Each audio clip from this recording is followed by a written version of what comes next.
Hello, everybody. Welcome to the Academic Skills series, Finishing the Semester Strong and Surviving Finals, coming to you this April 2021.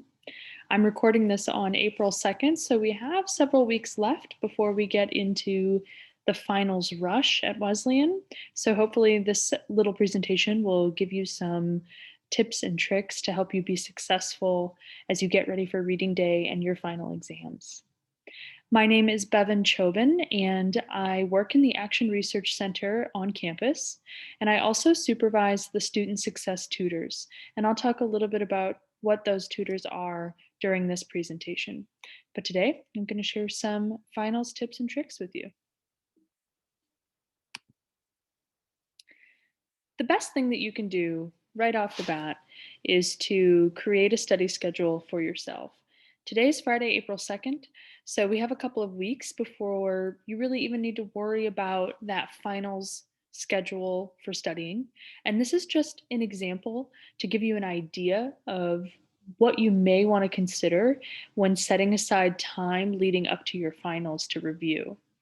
Keep in mind that this assumes that you've done some regular review throughout the semester.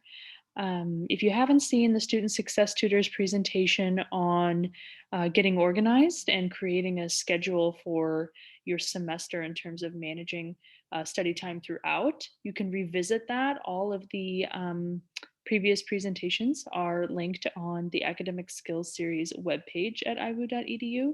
If you search Academic Skills Series in IWU.edu, it'll come right up.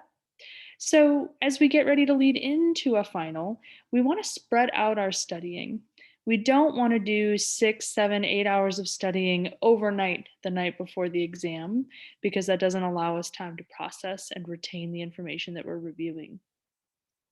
The example given here assumes that perhaps you've got one class where you've turned in a final paper and maybe 3 classes where you are sitting down for either a written final or a more traditional exam final. Starting a couple weeks ahead of that final, focus on one class every day. The reason for this is to help kind of get you in the habit of thinking holistically about that class when you sit down to study, the way you're going to sit down in that final and just think about that class on test day. And then you want to spread those study hours out over the course of several weeks. And you don't have to spend tons and tons of hours every day working on this. You're still going to have some classes and probably athletics and clubs going on in that last week and weekends leading up to the finals. So during your regular study time, you're going to start to focus on each class one at a time for your final. On reading day, you'll see I wrote all. So we have reading day at Wesleyan, which is really handy. It's a whole day with no classes or any kind of event. That's a day where you want to dedicate your whole work day to studying. So you're going to do a little bit of each of your classes on reading day, but the rest of your study days, you're going to spread those hours out a little bit. When you think about your final exam, make sure that you've reviewed your notes, go back to previous exams and quizzes, and check out what was asked about on those exams. Think about what you were asked to write reflection papers or research papers on. Those topics are probably going to come back to visit you in the final and probably are good to review again. And in particular, for yourself, if you feel that there is a class that is more challenging than the others, dedicate extra study time to that. You can start studying maybe on the 14th or the 15th with the finals focus in mind. If your schedule allows, maybe you're spending 3 hours in your day instead of 2 hours working on that particular topic. And keep in mind that this can be spread out. These study hours do not have to all happen at the same time. You may have an hour of study in the morning and an hour in the evening, a half an hour here and an hour and a half there. It's just a total number of hours in the day that you're dedicating to your study. We're early enough in April that you still have a lot of time to utilize campus resources to help you get ready for these finals. Definitely utilize the Writing Center to review final papers. And you want to do that sooner to now than closer to your due date for your paper so that you have enough time to workshop and take into account what the Writing Center tutor is saying. If you've not used the Writing Center before, it's a phenomenal service on campus. It's free to you as a student and it's easy to schedule online. You'll see here that this is a screen capture of the login page for the IWU Writing Center. Again, if you go to iwu.edu and type in Writing Center, you'll find the link to log in. You'll have to create an account the first time that you log in, but it's very simple. And then once you've logged in, this picture on the bottom right is what the schedule of the tutors looks like. So you'll log in and then you'll see white boxes where there's available appointment times, and you can just grab an appointment that works with your schedule. You'll also be able to see bios of all the tutors. So, for example, if you're writing a paper in nursing, you can find a tutor that maybe is a nursing tutor themselves or has done a lot of writing for nursing courses. You can also talk to our student success tutors. I mentioned them in the introduction. We have 3 student success tutors on campus who are tutors that work specifically with folks one-on-one in regards to all things study skills. So that includes test preparation, organizational strategies, um, note-taking methods for lecture, anything and everything related to your academic skill set that you would use in every one of your classes, regardless of the topic. You can meet with them early this month and they can help you build out a schedule like the example that I gave you previously that caters to your classes, which ones you think are most challenging for you, and give you some ideas to help you maximize your study time for your specific learning style. These are also free and open to everyone on campus, and you study or you schedule time with them rather in the exact same way you do the Writing Center tutors through WC Online. If you're in a class with a TA or a dedicated tutor, go to their group review sessions, contact them directly with any key concepts or topics that you know are going to be a bit of a challenge for you, and get extra review time scheduled with them. Don't forget about your professor and their office hours. Some professors or departments will schedule group review sessions with TAs and tutors that the department has hired. Keep an eye out for those and definitely access those. You'll want to ask tutors, TAs, and professors, what is going to be the focus of the exam? Is it a cumulative exam? Is it not a cumulative exam, but it's just the final sort of unit that's being covered in the finals time? And use their office hours. Stop by during office hours. We are early enough in the month and we're far enough away from finals that you can go to office hours and ask them specific questions about topics or concepts that you're still struggling to fully understand. You've heard it before, but definitely avoid cramming or pulling all nighters. It's not just that doing these things cuts into your sleep and is just stressful generally. It's both of those things. But the way that our brains work also means that cramming doesn't work really. So in order for us to learn something new and then retain it, we have this kind of curved process that our brains use when we're taking in new concepts for the first time. So you learn something new day one, right?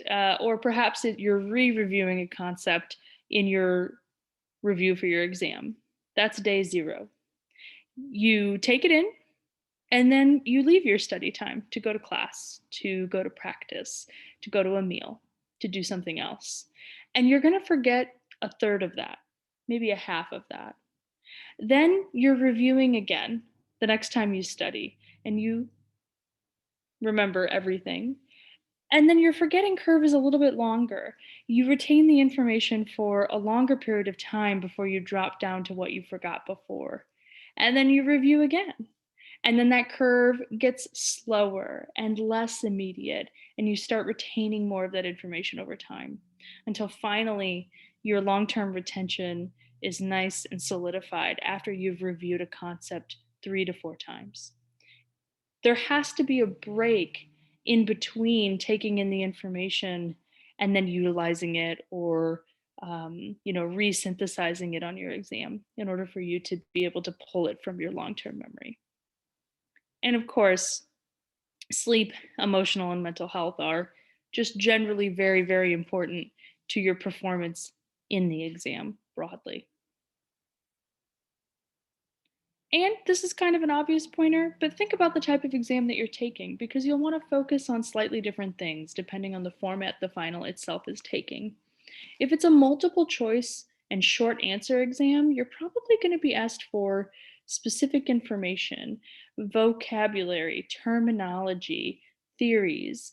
If you're in a chemistry course or a biology course, you might be asked to describe processes, to balance equations, use formulas.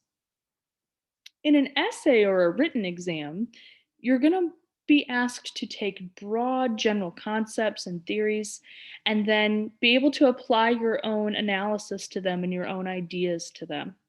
So that is going to change what you study and how you study for it. Naturally, you want to minimize your distractions when you're studying. Putting a phone, TV, and other electronics away is really, really important. Most of the students that I talk to say that they have the best luck if they just turn their phone off.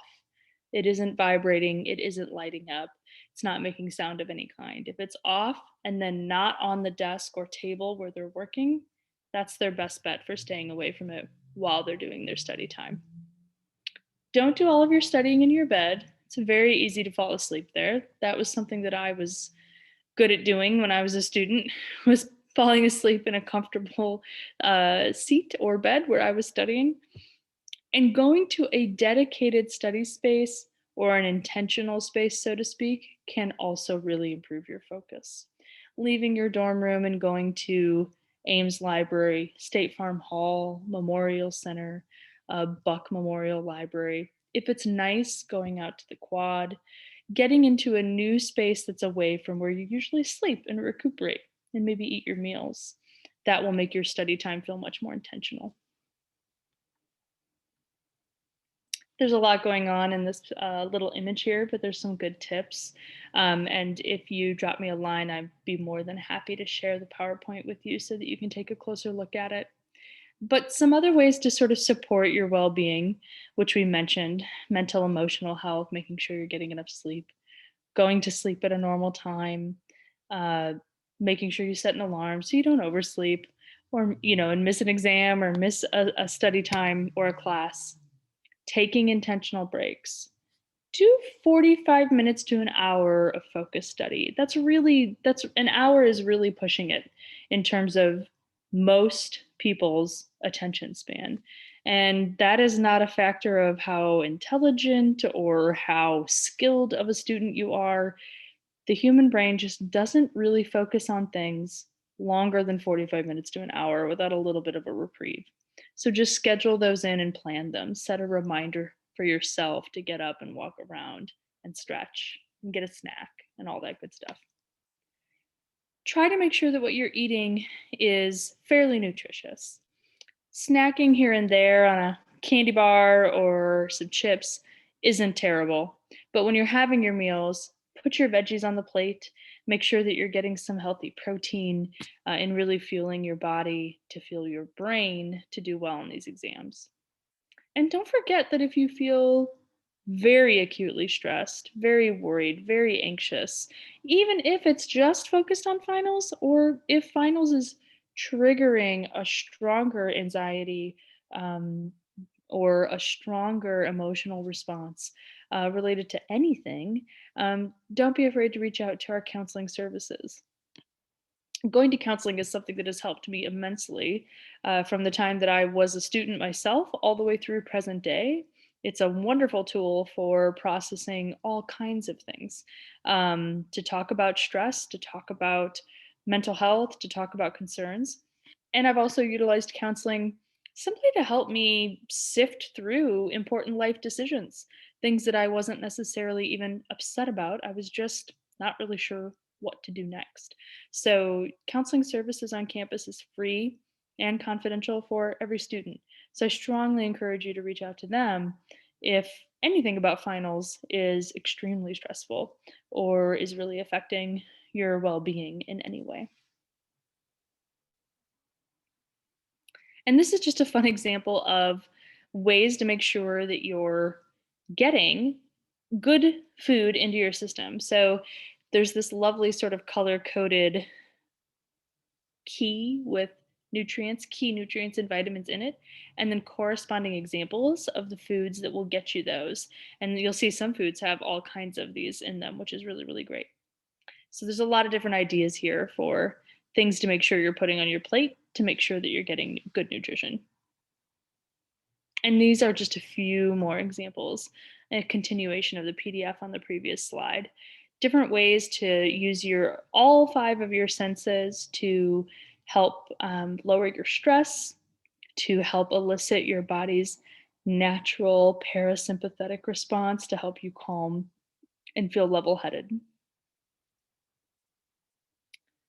I hope that this gave you some quick tips and some pointers for your finals exams.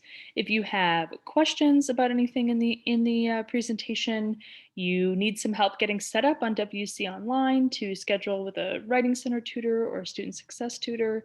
You just want a copy of the presentation so you can see the photographs and the points again. Whatever it might be, please feel free to send me an email. I would love to chat with you, and I wish you the best of luck on your finals. Have a great day.